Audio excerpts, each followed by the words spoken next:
Welcome everybody to an amazing event that we're going to be having today. We have a topic that I think will be exciting to a lot of people. It is how to create and build a successful event. We've got an amazing panel of esteemed event organizers, promoters. I don't know what you sometimes call yourselves. I'm going to let our panel introduce themselves. I'm going to start from my immediate rights. Prasem. Hi, I'm Sam September from a company called Black Pepper Events. Just an event producer, executive producer. So tell us a little bit of some of the events that you've done and hosted. We've worked on pretty much every awards show, from the SAMAs to the SAFTAs to the KZN Film and Television Awards. We've done work for Coca-Cola, and we've done the aviation conference called World Routes, which was in Durban about 2 years ago. So it's kind of like a mishmash of a lot of things, yeah. Amazing. Thank you. And then to Prasem's immediate rights, we also have Bramike. Bramike, will you tell us a little bit about yourself and some of the events that you host? Yeah, I'm Mike Dallas, head of Dugan Shades in Pretoria. We have done Dugan Shades in Morula, which is Mzansi Resort. We have done a lot with Red Square as well. So yeah, we are up there. Okay. And Bramike, you were also telling me, aside from Dugan Shades, you also do tours, correct? Yes, we do tours for women. We are a women movement-driven company. Oh, wow. Amazing. So we have done the Devon tour. The lockdown is messing things up. We cannot plan properly. We'll get to that one. And then to Bramike's rights as well, we also have Putlanga. Putlanga, will you just give us a bit of your intro and what you do? Correct. My name is Langa Mangunga.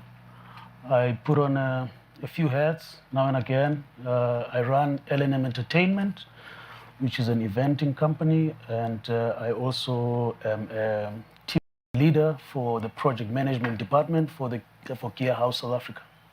Oh, brilliant. So you're on both sides of the coin in terms of being an event producer as well as being a supplier. Correct. So previously I've project managed a couple of events under the L&M Entertainment banner, and those would include Drumbeat, the Cape Town Carnival, the Amstel Golden Hour campaign, as well as technical coordination for the Opikopi Festival. Brilliant, brilliant. And then we're saving the last couple for the best for the last, Women Power. Sis Corinne, do you want to tell us a little bit about yourself and what you guys do? I'm Corinne Mukoka, and I've been in the industry for about 20 years, which makes me sound really old. I am an events producer. I've worked on a number of events, from your award ceremonies to your government rallies, as well as, and a few years ago, I branched off into weddings and supplying cutlery and crockery for the decor industry. And that's me. So you're also on both sides, yes. as a supplier and an organizer as well. We also have someone joining us from on Zoom, another power queen, Sis Hlengiwe. Can you tell us a little bit about yourself and what you do? Hi, I'm Hlengiwe. I'm Hlengiwe Kongo. I work for Differentiation Promotions. I've been in the music industry. I'm an event organizer. We organize events from the beginning to the end. So from getting security to dog to booking artists. That's what I do. Brilliant. Thank you so much. Sis Hlengiwe, I don't think we got where the company that you're representing. I'm working for Drakensberg Promotions. Drakensberg Promotions is an events company that has done a lot of shows, including our main show is Mritile Park Tribute Concert, which takes place every year. We've also done Diamonds and Earrings. We've done the MAPSA Benefit Concerts in Carnival City. There's a number of events that we initially do, but we, at the moment, specialize in Mritile Park Tribute Concert. Amazing, amazing. Okay, so I think maybe what we can start off at is in terms of what are events? You know, the eventing sphere is very big in terms of the space. In terms of there's people who do corporate events, there's non-corporate events, there's governmental events. They're all sectioned under events, but there's people who specialize in different fields and sectors. So what are all the different fields and sectors and within the event spheres that someone who's looking to get into events can try to look at? From a technical perspective, there's the set stage and all those and AV requirements. From a aesthetic point of view, there's the decor side. There's the safety element, and there's infrastructure. Yeah, production elements. Yeah. What would be the difference between a corporate and a non-corporate event? Maybe we should start by defining corporate. Yeah. Corporate is where you do events for companies, and non-corporate is when you do events for individuals. Yes. So just to clarify it for the audience at home as well, if I now get a job to do an event that is sponsored by a corporate, would that be considered a corporate event versus doing a project? Let's say they're doing their year-end function at that very same corporate. Are those both considered corporate events, or are they different? As long as the event is being funded by a company, yes, it is a corporate event. Okay. I think we would need to define the spectrum. Yeah. So in my mind, everything is an event. Yes. Because literally, if you're going to a soccer game, it's an event. If you're having a concert, it's an event. If you're doing your baby shower for your child, it's an event. The differentiation between corporate and non-corporate is purely who's paying the price tag. Okay. Literally, if you're doing, because within corporate, there's corporate funded, which is a sponsorship thing, but it's still your event. If you own the IP of the event, it's yours. Then it's not a corporate event. It's your event. A corporate is involved in it for the benefits that they will derive from the event. Whereas if you're doing, as you say, a year-end function or an AGM or anything like that, then that is a specifically corporate function because the audience for it is corporate. So that would be the differentiation between the two. So I want to go to what are the challenges when it comes to host. Before we talk about the success, what are the challenges of coming in with a whole new concept and getting it to get that recognition? It is a very difficult one. When you come in as a new person into the industry, it's that you need to break in first. You need to be known. So it is difficult when you are unknown. When you are unknown, nobody will support you until you have made what we call a niche into the market. Then it's then that somebody will start to notice that this is happening. And you need to come up with a fresh concept, something which hasn't been tried before. But if you look like any other person, it will be just another event. Yeah. So if you come up with something better or something new, then people will start to notice, especially those who are in the entertainment companies or who are in entertainment. They will start to notice, especially those who support events. They will start to notice that there's this new concept which is on the market at the present moment. Yes. So I would say the biggest challenge is to come with something new. Be original. Yes. So that's one of the key things when it comes to eventing. You don't want to repeat what everybody else has been doing, but start working in your own lane and come up with your own original concept. Yes. That's amazing. And the challenges, maybe ask Brasam and Sis Corrine from a corporate perspective. Big corporations don't necessarily want to work with, Mpumi from down the road who they've never heard of. If I'm just starting out, how do I gain that momentum of working with a lot of these big corporations? How do I gain that trust? How do I get that job? The job. I think, in the most part, most corporates, it's a referral situation. Because if you do something great and somebody from a corporate is at your event or function, they will then in turn try and find out who you are because you're doing something interesting. Obviously, if you mess up your own event, you're not going to get a referral because a lot of people register on these database things for businesses. But if they don't know you and they've never seen what you've done, it's very, very difficult to kind of get the momentum to do it.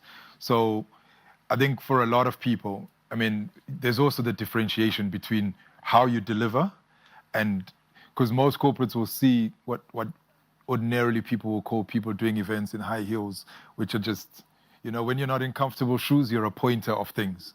If you're not physically involved in the doing, it's going to be very difficult to get people to believe that you can do it. So you've got to kind of put yourself out there. If it means working for somebody who's already doing corporate events for a corporate, then through that, you will then get noticed by the work that you put out. And that's kind of like, you just have to put in the time. Yeah. Sis Corinne? I'm just going back to the challenges, I think. I think one of the challenges that I think we can all relate to is budget. Budget. I mean, we at some point we need to get to a point where people understand that an event doesn't happen overnight. It takes months and months of planning, and there's a human or many human beings who plan in the background, and you need to pay for their time, and it's difficult to get clients to understand the value of time and how that then equates into a budget. So I think just getting clients to understand budgets, that's one of our challenges in the industry. I agree. Yeah. I think maybe just to latch on to that, when I was younger, I was told that there are three important things in the business, in the events business. First one is money, the second one is money, and the third one is money. It's a break it or make it, and it also determines the kind of scale and the scope that you're able to roll out your events. But I also want to agree with Pramike. I think it takes, and with all my previous panelists, I think it takes a bit of groundwork. You need to build the cloud, and once you've built the cloud, once you've built your identity, and then brands come to you and they approach you, and they want to associate themselves with you, and I think that's the kind of work that a lot of other people, I see a lot of younger people doing that, and they're doing amazing stuff. I mean, just on what Langa has just said, the most important thing that anyone who's in the events business needs to understand is that if you're having fun at your event, nobody's doing the work. You must always understand that it's a business first, and if you want to run it as a business, you can't be the person drinking with your friends at your own event, because that's not then who's doing the actual implementation of the thing. And because people have the impression that it's a casual environment, you can then do those things, especially in the corporate space. You can have friendly clients and you're all friends and you drink together when you're not working. If you're drinking with your client when the event is happening, they're not going to employ you again. Because at that point, they're like, but we're paying you money to do the thing, but you're drinking with me, so who's doing the thing? And then they go and look for the person that's doing the thing, and then you fall by the wayside. And that's who gets the job. Exactly. It's amazing. So now, what I want to ask is that, I think this is to you, Pramike and Putlanga, is when do you call it quits? I've got this original idea. I'm trying to, to build it from the ground. I know that I'm not going to get, 1,000, 10,000 people on, off the go, but I've now done 3, 4 events, but they're not, there's pickup, but there's not enough where now I can find this to sustain me. When do you now say, actually, this is not working? You never quit. You never quit. Because of the moment you quit, your next event maybe was supposed to be your greatest event, your breakthrough. Then you quit now. So when you start something, I would say, maybe let me rephrase. There are several things which you need to consider. First, you need to assess yourself.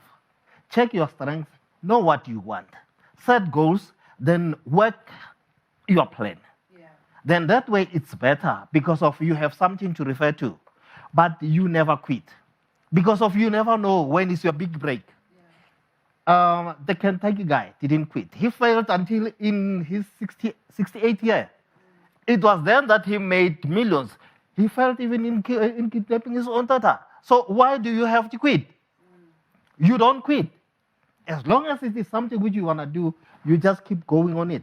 Whether you don't sleep, whether you don't have bread in home, it's fine. Just go on. But you need to learn. That is another thing. You assess why you failed. Another thing, you need to ask. Don't be afraid to ask. If I see my brother here, he's into events, and I'm struggling with events, why don't I go to him and ask, how do you succeed? How do you do this? We don't have, if we were to go to school, we would waste 40 years learning. But it is best to learn on the way. And the best learning is to ask. You ask questions. You ask those who are already in the field. We will be happy to share the information with you. I always ask. If I cannot do something, I'll always ask somebody. Even if he's my competitor, I'll go to him and say, my friend, how do you do this? Can you do this for me? And, it builds friendship. You always, those people becomes your pillars now. And those are the people who are going to support you. Those are the people who will sustain you. They have learned through their mistakes. So by asking, you will be avoiding to learn through mistakes again. So it will shorten your time into learning and achieving. But Langa, anything to add to that? Absolutely, I agree. I think I've seen recently, people posting their events or the launch of the events and saying it's been in the making for 10 years,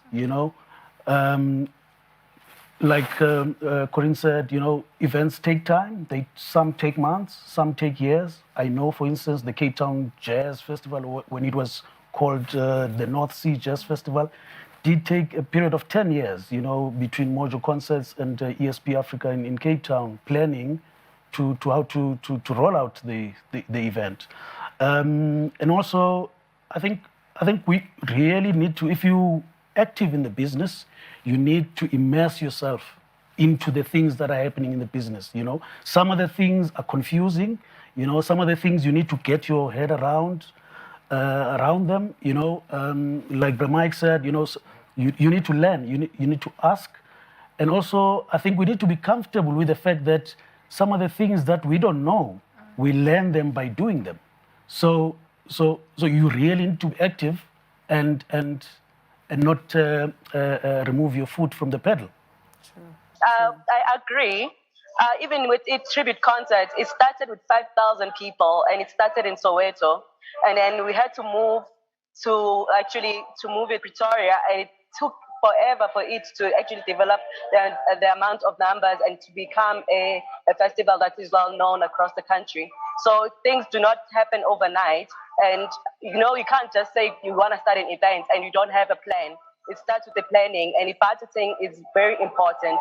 Very, very important. Immediately when you don't have the budget for your event, you would lose out so much.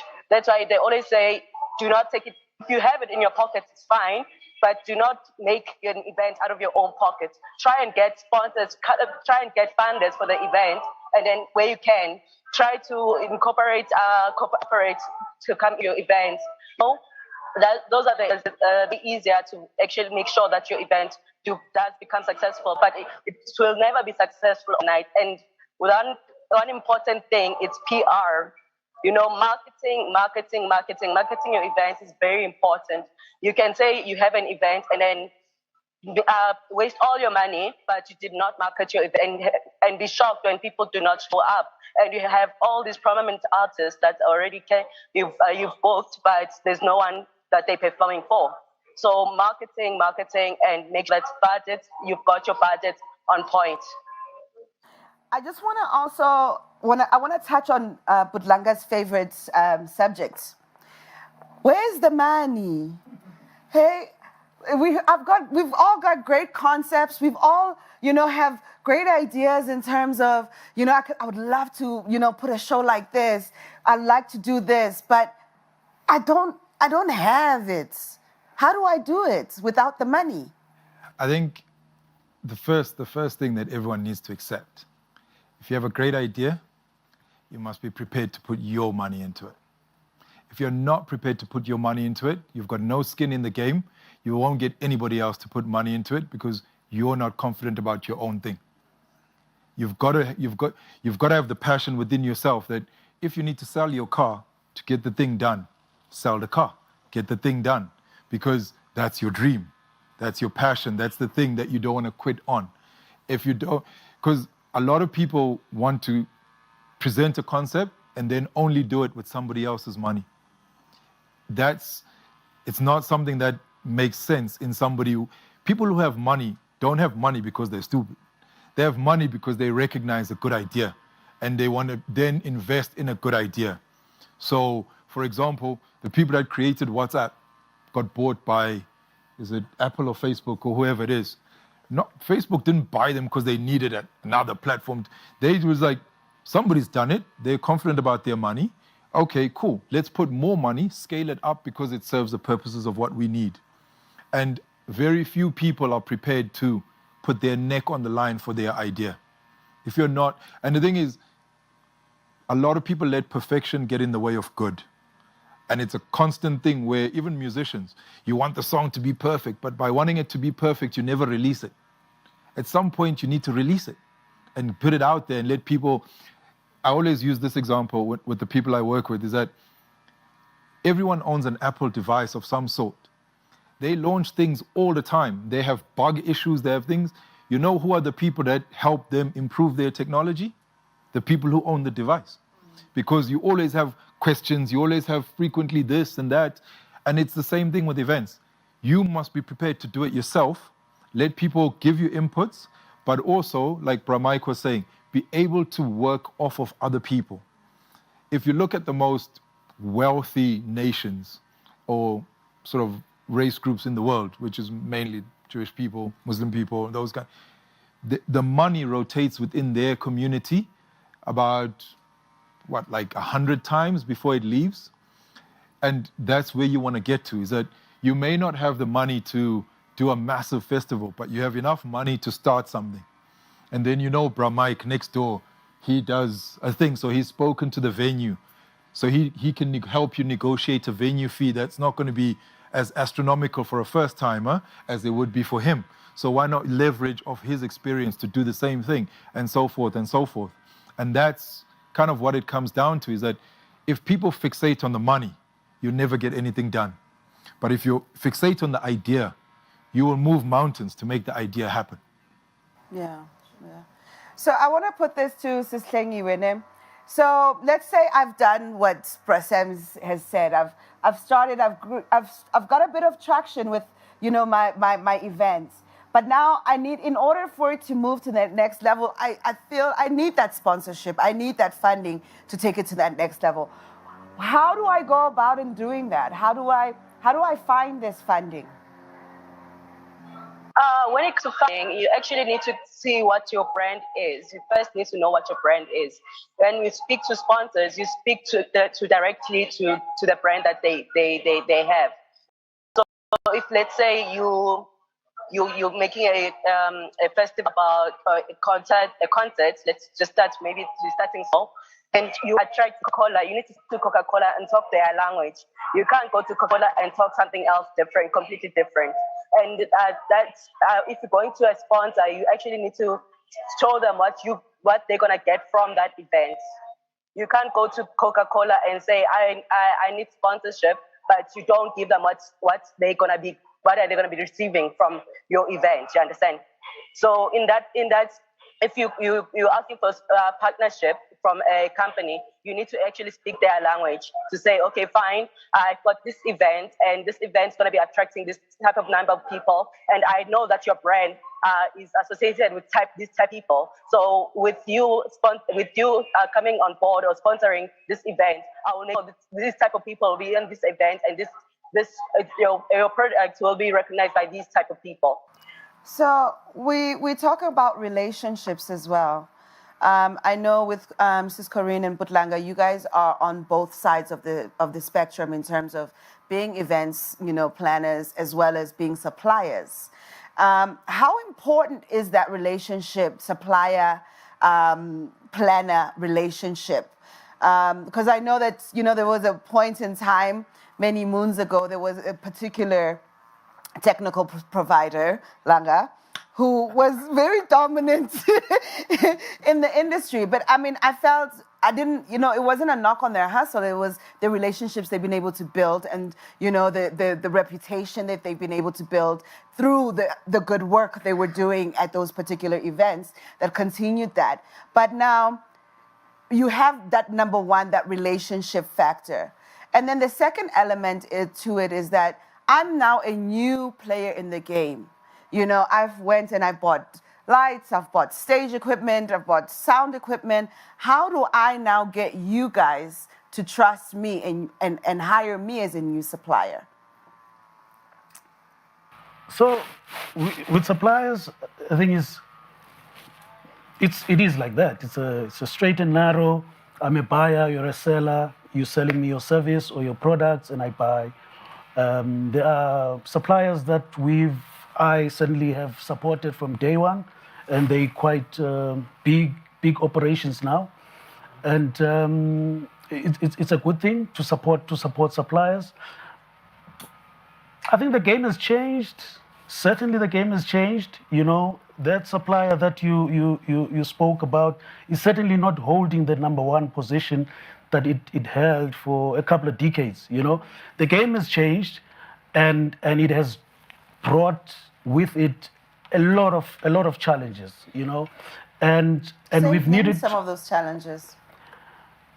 It's basically to reinvent yourself and know what the consumer is looking for right now. For instance, this kind of setup, if we did this kind of setup in 2019, I would probably go to the front of house there and see a big rack with a lot of equipment. That front of house would be full with equipment, Right now, like you said, a young person can buy himself 2 HD Blackmagic cameras, a couple of 2 pieces that can actually stream the content in real time. And that is what people are looking for, and because the climate dictates, like, okay, we can't have 1,000 people in this space, so within the 250 packs that we are allowed to have, what it is that we can offer, and you would get a lot of different suppliers that are able to come at different scales and different rates, and that is another issue right now, because a youngster who's just bought himself new equipment wants to get the equipment out and working, whereas I want to stick to my 2019 prices or the prices that have driven me all along these decades, and I want to stick to that, and that becomes a challenge. Becomes a big challenge, actually. Does price matter? Yeah. It does. I think from a consumer point of view, I mean, even if you go to a Pick and Pay, I actually do that sometimes. I find myself just leaving this shop and going to another shop because I think I can get things cheaper at a different shop. It happens with clients, with sponsors, with corporate clients, because they sit on budgets and they need to make budgets work. So and people now tend to go out and get at least 2-3 coats, and they're gonna put the coats in front of them, and they will certainly go for.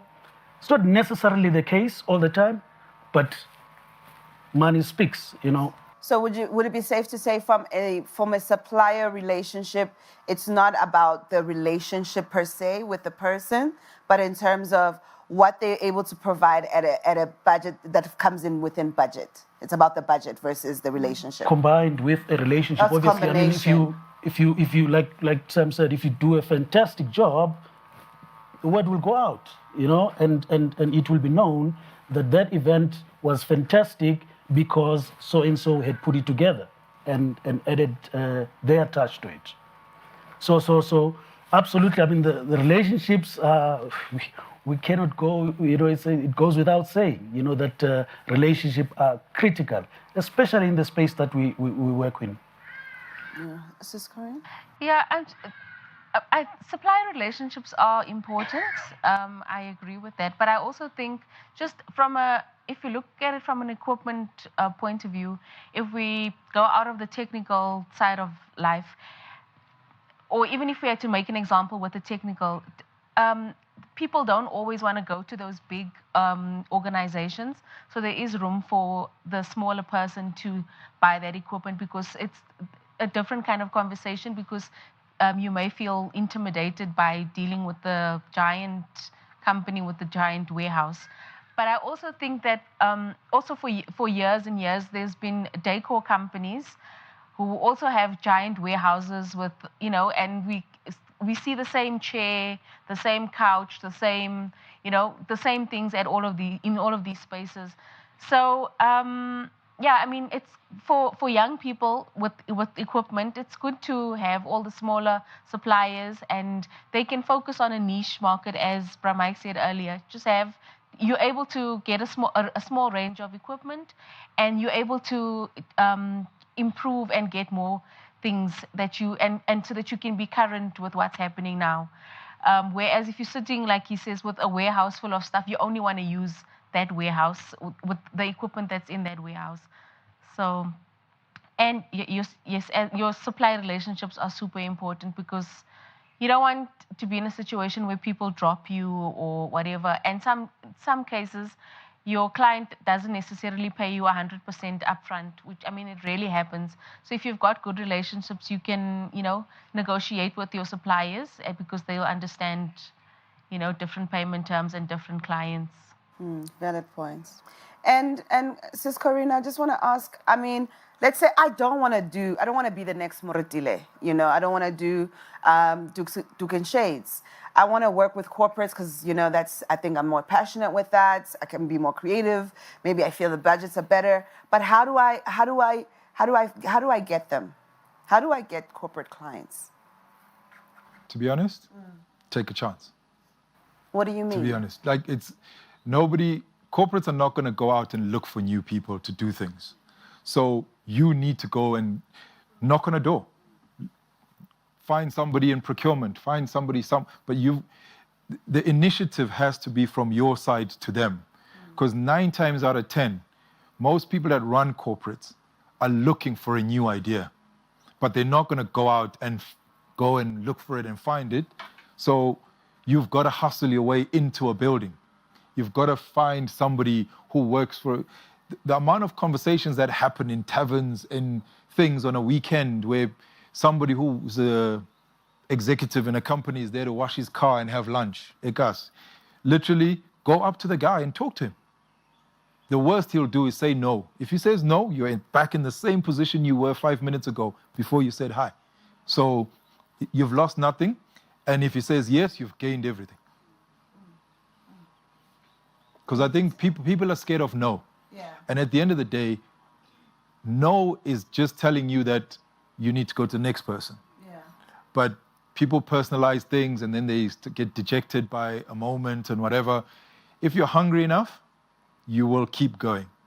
Because most successful people globally, here in the rest of the world, there was a time where they were 2 minutes from broke. And when I say broke, like literally, you don't know what you're having for dinner. And like Bramike said earlier, you don't know when your break is. Yeah. And the point at which you think, I'm tired. 2 minutes from there was your success point. And you've just got to if you're hungry enough, you will do it. So I think I agree. And I think I just want to reiterate the point that I made earlier, that if you work on an entity, work on your own brand, and work hard on it, and do the time, do the groundwork, brands will come and approach you, and I've seen it happen before. But I just wanted to touch, on the big T, which is it's a very touchy subject, the transformation issue. It's a very touchy subject. So I just want to make an example about myself. I started in the business in 1997 as a roadie for Scheme, quite a group. Okay, along the way I decided, because I had a friend in the group, so I could travel and I could drive, so I became a road manager. But along the way I realized I didn't know actually what I was doing, because I didn't have training. And somebody told me, somebody on the street said, hey, you maybe want to go see the guys in Newtown. There's an association in Newtown that helps. In fact, by that time, I was technically homeless in Johannesburg, so I couldn't afford training and all of that. There's an organization called the South African Roadies Association based in Newtown. And that's where I got my first training in live events and technical production. And through that organization, I went as far as Kristiansand, Norway, and other parts of Europe, working in big festivals in Europe. By the way, I met some of the guys from Opikop who were doing exchange program with Quad Festival in Norway, and they were surprised. Oh, you here? You working? You know? And they said, hey, come when we get home. Please come. Let's have a chat. You know? And I called them, and I said, hey guys, you remember you promised that we're gonna have a chat, and I started with a stage managing the Vodacom Jazz Indaba at Muretele Park, and from there they obviously saw that I could do the job. And they were happy with the last job that I did, and they called me again. And they sort of promoted me. I was now the technical coordinator for the entire Opikopi Festival. And so it's a very important subject in our lives, in our business. And I think we need to carry it with us all along the way, all just across the board. Yeah. Do you guys, I'm going to make it personal, right? Do you guys have internships where you take in youth who are looking to, be events promoters, events managers? So, I mean, I'll give you an example, because, I mean, I work in Joburg, Durban. Pretty much, I tell people where my bag is where my office is. So I have a guy who, is it 90... just like early 2000s, approached me, said he wants to do events. Can I teach him? What can he study? And that kind of thing. I said to him, no, come and work. Because the principal thing about eventing, like Langa says, unless you want to be technical about some stuff, then you go and get the piece of paper that tells you that you know what you're doing. But if you just want to learn how to put events together, there's no better place to learn than in the situation. Because that's where you learn all the stuff, and then you decide whether you want to go and do project management and all of that kind of thing. So long story short, he worked with me. He now has his own business in Durban. He organizes marathons. He does a whole bunch of other things. If he needs my help, I go and help him with some stuff. And it's a skills transfer thing that, as Langa says, for me, it's not a sensitive subject. In a room full of white people, I will still tell them, if there's a skill that a black person can't do, then you can put the white guy if it's my project. Because if I can find a black guy to do it, I'll go and fetch him first. Because that is the drive that you need to have from people who are already in the business and have had the opportunities. And the challenge is that not all of us share the same vision. And if we don't drive it, most of the young guys here won't get the opportunity. And if you're not belligerent, like I always say to my colleagues, don't live your life apologetically. You must stand for, if you have the ability and the influence to make a difference, because there's not a lot of people doing it.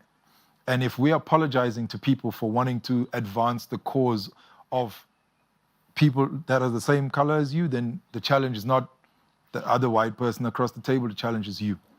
And we need to develop young people, even if it's, I mean, I've got guys who come and say, look, can you mentor me? And I'm like, I'll mentor you, but you need to do the work. I'm not going to do the work for you. I can guide you in the work, but I'm not going to do it for you. And the biggest challenge is some people are not willing to do the work. So it's a balancing act. You've got to find the people that are willing to. I have a nephew who wants to be a musician. Lives in East London. So I said to him, fine. He lives about 20 k's from the airport. And my question to him is, how passionate are you about it? Are you, if AKA was at the airport now and he said, come and meet me, my flight is in 3 hours. Are you willing to walk from your house to the airport if you don't have money to get a taxi? If you're not prepared to do that walk, you've got to be honest with yourself and say, this is not my passion. I'm going to do something else. Because if it's your passion, you will walk 100 k's to get to your passion. Yeah. So let's talk about a different transformation now. COVID. COVID in the world of, eventing, we now have to transform how you do events. So I want to hear from each one of you, how has COVID affected your world, and how have you transformed to or adapted to this new reality, so to speak? Let's start with Sis Cheng Yue. Okay. COVID actually has has just changed the whole industry.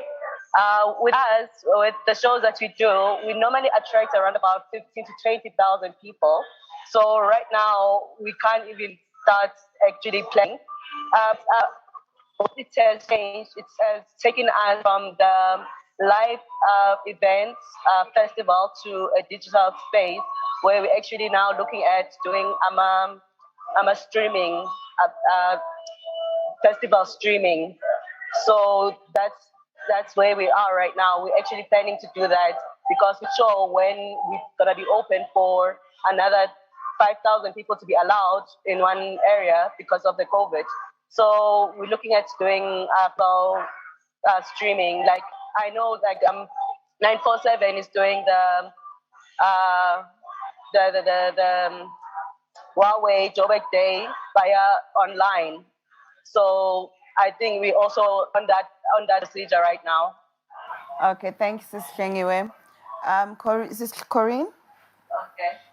I think we've all had to adapt, obviously, and we've all had to get more in touch with the virtual world and creating content. I'm sure Mr. September there on next to you will elaborate a lot more on how we need to create our own content. But I think when you think about it from whether it's a birthday or a baby shower or a wedding, if you look at it from that perspective, I think that it gives you a chance to create a lot more intimate and a lot more beautiful events. So you can look at it, your glass half empty. You have the opportunity to, instead of only having maybe that base plate, you can have a beautiful dinner plate and side plate because the numbers are a lot smaller. But it has been challenging, especially when there were no events. So that meant no income. And I think as young people or as people in the industry, I think it also it gave us a chance to also look about how we spend and savings. We need to learn how to save as well. Yeah. So yeah, that's me and COVID. Putlanga? So, gone are the days where a client is looking for equipment to cover 40,000 people in a stadium, He now wants to have this prestigious event, but he wants to have it online, okay? And obviously, because things have changed, the immediate intuition is not to go back to your usual suppliers because there are new players in the game now. So you want to see who's who in the zoo and who's doing what. And that's why suddenly the people who were right at the forefront are somewhere behind or vice versa, And I think it was going to happen anyway. It's just that COVID sort of fast-tracked everything. And we had to get to this position where, we couldn't imagine how we can enjoy concerts online. But we've learned how to do it. We've just adapted and moved on with the times. Yeah. Pramik? It caught us unaware and prepared. And when there is no income, there is no growth. Yes. Some of us, we invested a lot before it happened. And we lost out. I had a trip planned for Mother's Day last year. And when COVID was announced, I already paid the hotels and I already paid the transport and everything. And people had to say, "But Mike, we want our money back." So it left me in a mess. I had to postpone. I had to survive for the whole year without funding, without anything coming in. I had bills to pay. I've got kids who are going to school. It has not been easy. And as I say, when there is nothing coming in, there is no growth. So we are at the recovery stage now. The trip is going this Friday. There are hotels which are saying the rates of last year are not different, are not the same rates as this year. So if the hotel costed me 60,000 for 30 people, this year I have to pay almost more. So imagine that the people have already paid. Now I have to get funding somewhere. Now I have to dig deeper into my pockets and pay the difference. So it is affecting me as well. And I'm a small business player in the industry. So it is so difficult to go to find your foot. The digital space, yes, I agree, but it is small for all of us. The industry is too big. So we cannot go digital, all of us. Who will be on the ground? We still want to see live events. We still want to see the people we want to see. We still enjoy coming together. We are Africans. Our strength comes in numbers. So when you say to me, sit at home, you are killing me. Yeah. I'm a lion. I need to go out. Yeah. Imagine a lion when it is caged. It loses its sense of belonging. It loses its sense of hunting. So you are saying to me, go starve, go die. I can't. Yeah. Sorry, I can't do that. I need to go out there. I need to go hunt. I'm a lion. I need to be out there. I need to be where other people are. I need to be with my fellow countrymen. Please, COVID, go away. Please. And you, Prasad? COVID is, I mean, if you're anywhere in the creative space, it's not just about events. It's just anyone who's a creative, whether you're in theater, whether you're in painting, whatever it is, it's decimated the industry as we know it. But like Pramike says, within all of that, you can either focus on the fact that it's decimated the space, or you can look at, okay, cool, now this is where we are. How do I navigate the space? Because, they always say when there's blood on the floor, it's the biggest opportunity. So, I mean, for us, it's been at the point of creating content, because the only sector that in the creative space that actually made money during COVID is content space. It's TV, film, podcasts, all of these things that exist in that space. So as people, we've needed to find what is it that we can do in that space to create the content. Because if you create content, you own the content, you can sell it 5 times over. For example, if you're sitting in a situation now where you're exploring conversations with Netflix and all these other people that now, before COVID, African content was it's good to have, but like we'll just throw American stuff at you and you'll watch it. But because people are watching a lot of stuff, you now need African content. So they are paying, the cost per minute for African content is a lot higher, especially for the stuff that's been successful. And by way of that is also for young people in the space, is to create content that, if you look at Nollywood and all of those things, it doesn't have to be great content. But if the story resonates with a certain section of people will watch it. All Netflix and all these other entities really worry about is how many people clicked on to watch the program. Because once you click on it, you've paid the subscription. They've made money already. So if everyone can sit there and go, that was a cock thing to watch, it wasn't that great and whatever, great. Netflix is coming back to you, because every time somebody sends a message saying something is terrible, somebody else is going to go and watch it to see why they're saying it's terrible. And that multiply effect of that stuff is so huge that for Netflix, all it is so many people came on, the graph, the algorithm says this. So, you know what? Let's go back to the guys and ask them to make part 2. You know what I mean? And everyone's going to watch part 2 because they want to see whether part 2 was better than part 1. Yeah. So it's literally, so basically, if you do something in the content space, which is what we're exploring now, is that if you do something, put it out there, people watch it, and then you basically license it to a broadcaster, whoever wants to buy it. You license it for 12 months. After 12 months, you say to them, do you want to renew? If they don't want to renew, you sell it to somebody else. So you've made something once. So your cost base is once. Your revenue base becomes tenfold, depending on how many times you sell it on. And knowing that they need content means that that person is more likely to renew with you rather than lose that content to Amazon. Because also the streaming services have changed the playground of television and broadcasting and content. So literally now, I don't know how many people watch the Grammys. There's a few programs that are on Netflix that won Grammys. Oscars, sorry. Yes. That won Oscars. Which then says to people, even if you make a movie for a streaming service, you can win an Oscar.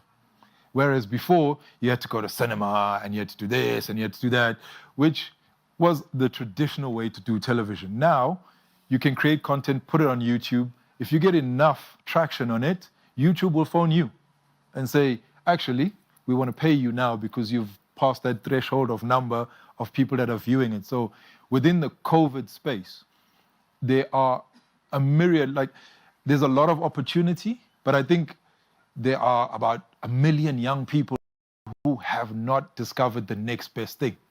And that's where the opportunity is that people need to focus on. Because we're all stuck, like Bramaik and the rest of us who are grown and have invested in some stuff, we're stuck in the bills we have to pay. Young people, if they're still at home or their parents can help them out, or they're just in the streets hustling, their biggest opportunity is the thing that hasn't been done yet. No, that's great. We're having a great, interesting conversation with regards to how to build a successful event.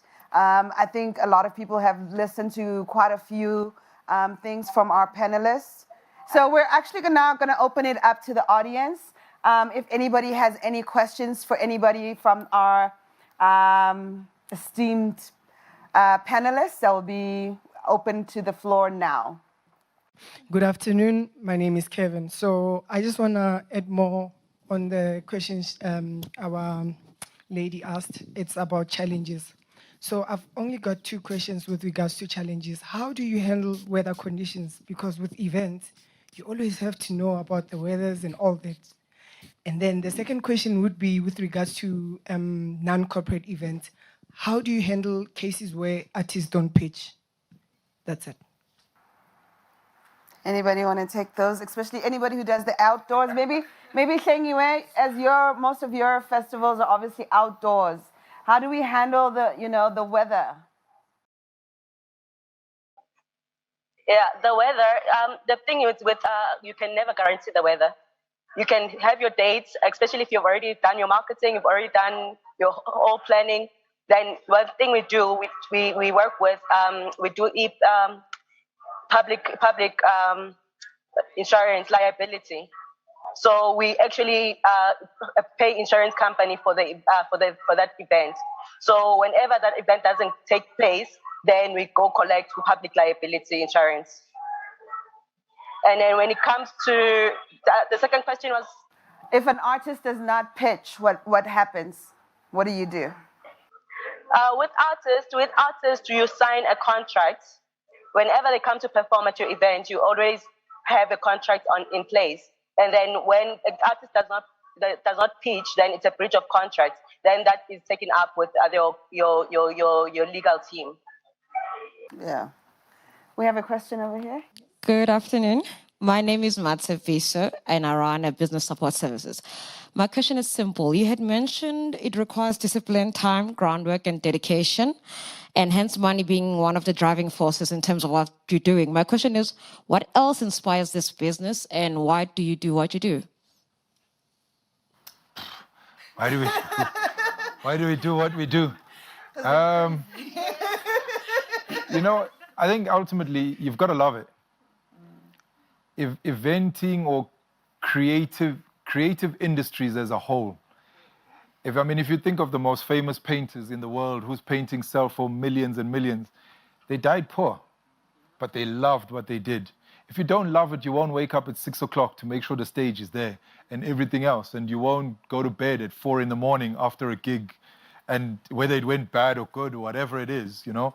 So I think it starts from there. Like with anything, like you do what you do. I mean, apart from the fact that you see different people all the time, you work outside most of the time, and you know, when you're younger, you're the guy, because you know what I mean. Like people want to get into the party, who they ask, like, can the guest list? Like, really? So I think it's those things, but like it's you've got to have a love for it. If it's your dream, you got to love it. If you don't love your dream, you're doing the wrong thing. And most people that work for companies are doing the wrong thing, because you'll find that they actually want to do something else, but the responsibility matrix that they've put themselves in keeps them in that space. And it comes down to that as a passion, because all the other things will build into the passion. Okay, guys, so we're about to wrap it up on how to build a successful event. I just want to give our panelists, you know, quick 30 seconds, say your final words, words of advice, or, you know, let us know what, in your eyes, what does it take? What is a successful event?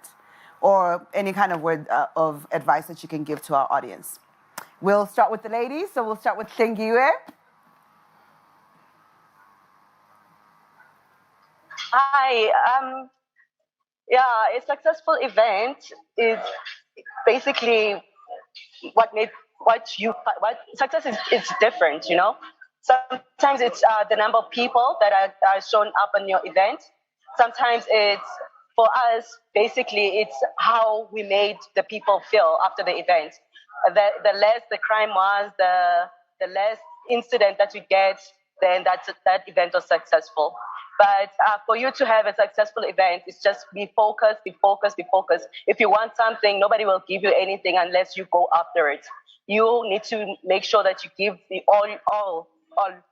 So you start with your proposals, start with your research. You start with getting connections from the stage companies to the sound guys. You know, then you develop your events just like that. Just you start small. You know, nobody has started big and remained successful.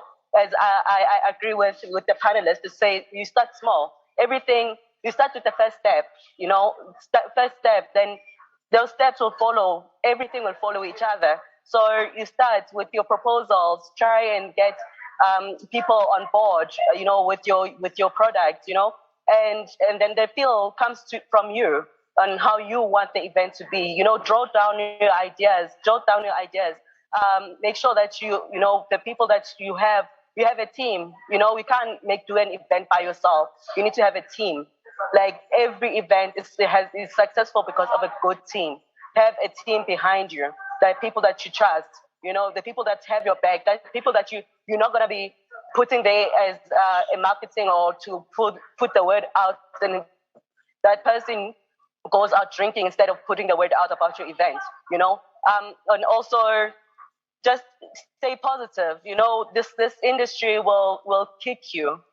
It will kick you, but as long as you stay positive and you know where you want to go, then you will always have a successful event. Thank you.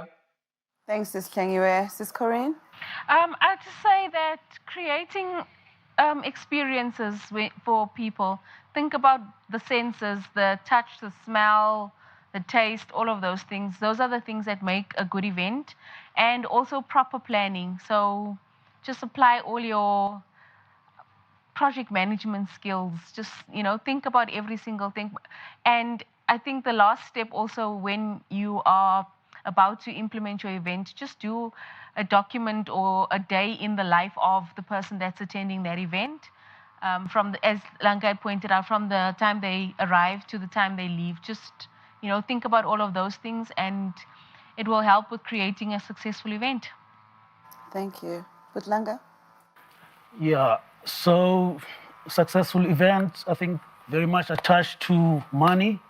So 3 important things: money. And I think planning, you know, planning is key. And then tracking, monitoring your planning as you go along, you know. I think that's very critical because you're able to, you know, to execute the marketing at the right time, and you know when it's going to happen at what point in your plan. So and lastly, I would say, you know, obviously respecting the time, and if you're not gonna do it, don't say you'll do it. Yeah, don't promise it if you're not gonna do it. Thank you, Putlanga. But Mike? To add what Butlanga have said and Sislingiwe, I would say be honest. As he says, don't promise if you cannot deliver. So be a person of your word. And what you need more is prayer. Believe in prayer. It works. I have seen it working. It does work. Prayer works. So pray a lot. Believe in prayer. It works. It will open doors for you. People, try to build followers. Have people to follow you. Try to build clients, people who could come to your event. So be friends with most of people. Thank you, Put Mike. But Sam? That's the last thing. Successful event is when the event is done and you have happy clients and customers. That is a successful event. If people are not happy, then it wasn't a success. I think it's not rocket science. That for me is what it is. That's it in a nutshell, guys. So happy client, happy life, and don't forget the 3: money, money, money, right? Money for you, money for me, money for them, right? Thank you guys so much for joining us today in the panel discussion on how to build an event and how to create a successful event. I hope you guys have been able to learn a lot. I surely did learn quite a lot from our esteemed panelists, and I hope that you're able to take it forward and start to build your brand in terms of the events that you will go out and create. And we hope to get invites and sit in the VIP and look pretty. So thank you so much to the panel for taking your time and joining us and sharing your knowledge. Thank you to Slengiwe for joining us via Zoom. And thank you to the audience for lending us your ear. And on that note, we'd like to say thank you and good day.